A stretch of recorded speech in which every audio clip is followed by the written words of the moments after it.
for, but you are, and you were, because JJ had the proper perspective of what it was. JJ wasn't out there trying to be the star of the show.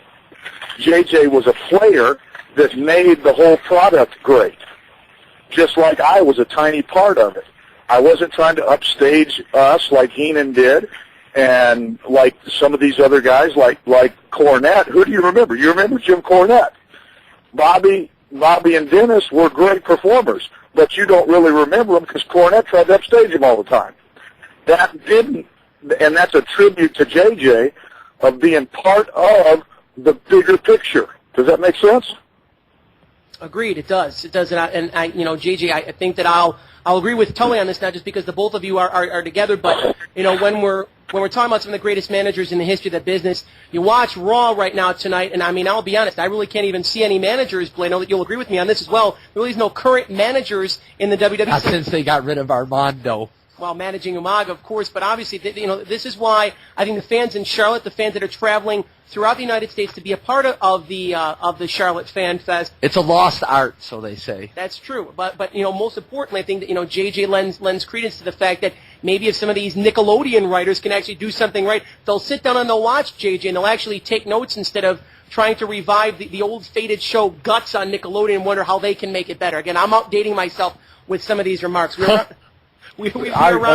a manager, I remember going back to people talking about tag team wrestling and the successful tag team wrestlers. When you watched it, the guy on the apron had to work as hard as the guy that was in the ring.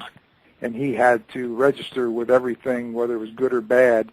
And if a fan sitting at ringside saw that the guy standing on the apron holding the rope, and if he was just there to catch his breath and really wasn't interested or focused on what was going on, how could you expect me as a fan to then have any interest? A further extension of that, as Tully said, was what I felt my role was as a manager. And if Tully was on a roll with an interview or whatever was happening and I was standing behind him, I focused on what he said. My facial expressions little subtleties tried to go with what he was saying. In other words, I felt his pain when he was talking pain. I laughed and felt his joy when he was joy, and that was my role. And I tried to be the best that I could be at it.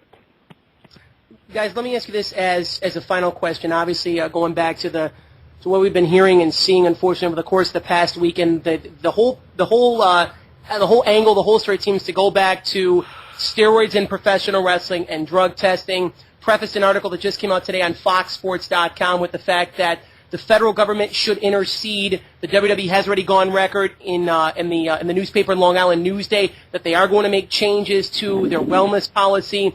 Tully, let me start off with yourself because obviously you were an in-ring performer, competed in several different organizations, including the then WWF, which is now the current WWE. Do you see, after all is said and done, do you see the WWE actually changing their policy, or do you still think it's going to be a matter of if there's guys that want to cheat the system, that there's ways to do it? Well, the thing is, and as far as I know, and JJ, you were in it much after I was. I mean, when I was wrestling, I was an independent contractor. I think they still are today. And if you're an independent contractor, you're self-employed. So you've got to govern yourself. Now, the only thing that can be done is if they step in and say, okay, you can't work for us if you can't pass drug tests. Well, a random drug test that is covered once every 2 months, once a month, something like that, there again, I was never the biggest, and I did steroids until my hair started falling out, and then decided bald was not better than, I was never going to be the biggest or the strongest, and so that's where I was. And, so it's, the federal government spent $40 million trying to go after Vince and didn't get him. And I got hornswoggled into that deal way back when. And so, I really don't know how you would govern it unless you just tested guys every week. You don't have a players association like the NFL does or the NBA does or baseball players association and all that kind of stuff. I think it's a much tougher deal than you've got cooking. So I don't know how you'd do it, but I know that I'm the only guy that flunked the drug test and got fired for it. JG, let me throw this to yourself in closing. Conan was actually just on CNN earlier tonight, and he was pretty much holding no punches back, saying the fact that the WWE should fine, suspend, their current superstar base, those top guys that abuse the drugs, but that they policy themselves, that they give the urine tests, but they never bust the top guys. A direct quote from Conan: they give a lot of lip service. There's people that are very opinionated about this particular thing. Do you feel that the WWE needs to take the steroid policy, or I should say their wellness policy, to the next level? Or do you think that there really is always going to be ways around it as long as professional wrestling exists?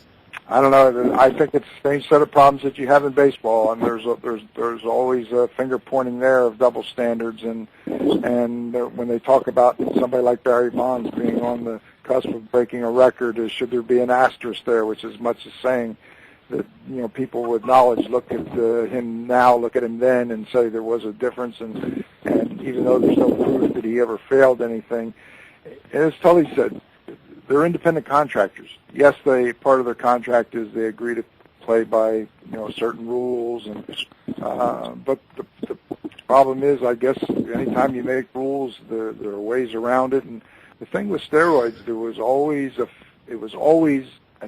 victimless thing. In other words, usually steroids only impacted that person, and you had some sad stories. You can go back to Lyle Alzado, who died a horrible death and looked terrible, and said that he took these things and thought probably contributed to it. Then you have a case like Benoit's situation that now goes beyond the individual himself, and again, a lot of speculation, mentioning of steroids. The facts aren't all known yet, and I don't think you can pass judgment till you know all the facts. And in all honesty, we may never know the truth. We may never know exactly what happened.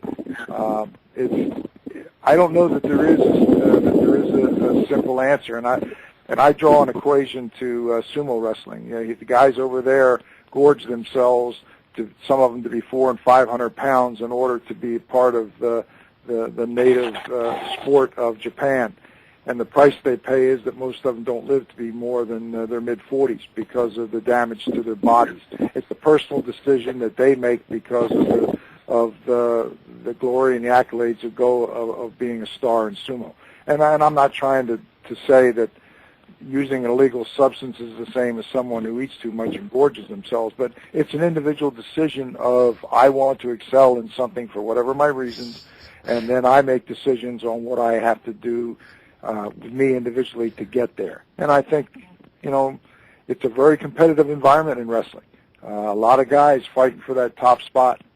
And you look at the next guy, and some guys are willing to do whatever they think they need to do to compete with the other guy. And I don't know how you ever fully insulate the business from that type of thinking. There is no simple solution to this problem. I think that Tully said it best, and I think that JJ's saying it best. We encourage you fans, once again, on a positive of things. If you're running around the Charlotte, North Carolina area, even if you're not Blade, what's the expression that I always use? By bus, by canoe, by plane, by smoke signal. Do what you need to do. All roads lead to Charlotte, North Carolina. They do. All roads lead to Charlotte, North Carolina. The middle of August, log on to NWALegends.com. And, of course, you can check out Crowbar Press for JJ's official book, a great read, Blade, that yourself and I have had the chance to check it out. Wrestlers are like seagulls from McMahon to McMahon. I have to say that definitely bringing yourself and Tully aboard on a future edition of the Mayhem. This has been great. I know that we could talk so much more about old school memories. That was our intention, but obviously with the with the tragedy of the past week, JJ, under better circumstances, I'm sure that we could carry this conversation on down the road. So best of luck to yourself and JJ at the convention, and we look forward to getting the both of you guys aboard on a program in the near foreseen future. Well, I enjoyed it, and I'm thrilled to be on something like this, a forum with Tully, and I look forward to seeing him in Charlotte as well. Mayhem fans will be back at it with another segment of your home of wrestling radio as the Summer of Mayhem 2007 continues. We're back, myself, the Big Mosh, and Blade, right after this. Horsepower. risk-taking, teamwork, blind spots. Oh, and of course, beware of the dangerous curves. Yes, it's a non-stop adrenaline rush. You've got to be kidding me! Gentlemen, start your engines. It's going to be a fight to the finish. TNA Wrestling presents Victory Road, live July 15th on pay-per-view.